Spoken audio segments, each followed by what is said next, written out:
Hi, good morning. Wait, are you feeling bad because you sold your artwork at a cheap rate? Huh? You wanted to sell your art at 1.5 million naira, but you ended up selling it at 50k, right? And you feel bad and you feel sad and you feel, cheapened and raped and this and that and that and that. Look, listen, it's not your fault. It is not your fault. So it is a known fact now that African artworks, African artists are the most underpriced, under under everything, underpaid, underpriced. So it is not your fault. Now, even with the fact that African artists are the most underpriced and underpaid, artists, artworks in the whole world, and people know this. And so when you tell this person your price, knowing this, he's still underpricing you and still reducing your price, these greedy art collectors, and they know that you're desperate and you need money because you're a full-time studio artist and it's not easy to sell art. So they bring down the price, they price you down, something you wanted to sell at so and so price, you had to bring it down because you were desperate. No, look, let me tell you, you were not even desperate. It's not desperation, you were trying to survive, and that's that is just what happened. You were trying to survive and you did what you could to survive. And let me just tell you, I'm so proud of you, and congratulations for even being able to sell that piece, because it's not easy. It's not easy. So yeah, it is not your fault, and congratulations. So they talk about, when I was in school, they were talking about greedy art collectors and how galleries rape artists and this and that and that. But I think that the lecturers actually set the students up for failure. That is, I'm not saying it's bad to go to a school of arts. It is kind of like a leverage. It's kind of like an upgrade if you actually studied at a school, and we did all these variety of artworks. We worked in so many different mediums, and why I said the lecturers actually set the students up for failure is the entitlement. So now in school they were telling us about how galleries and how art agents and this and that, how they use artists and all of that. But the lecturers themselves, they're not free of this guilt though.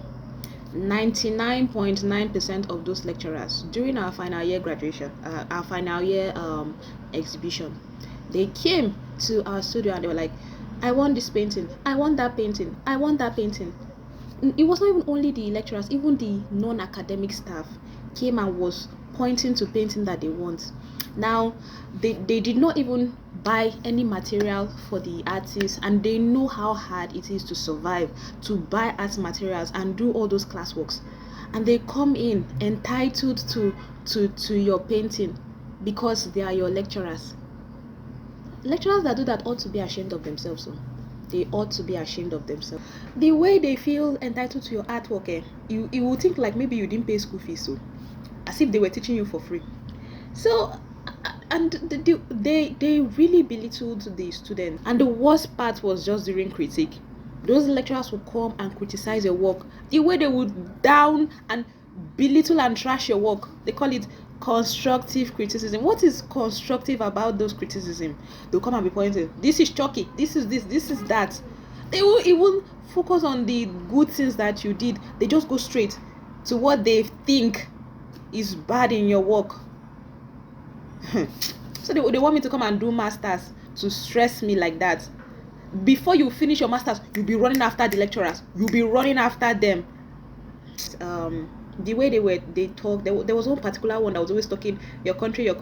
You would think maybe he has like 20 citizenship in other countries. I'm very sure that he don't even have any other citizenship apart from Nigerian citizen. He'll be talking your country. I see them on Instagram, I see them on Facebook.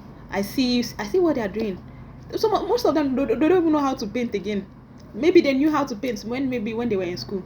Or a lot of them, they don't even know how to paint again. And when I was back in school, they were complaining, artists, you're sleeping in studio. They were complaining.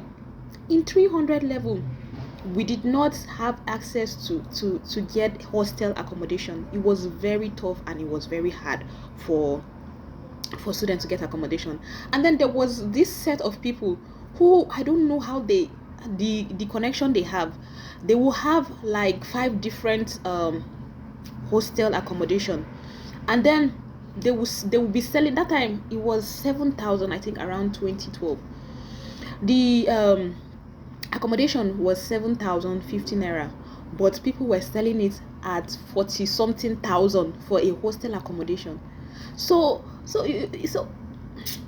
almost, that was a lot of money. Then I think that 40 something thousand was like the school fees self, the school fees that you pay. Then you use that money and rent accommodation.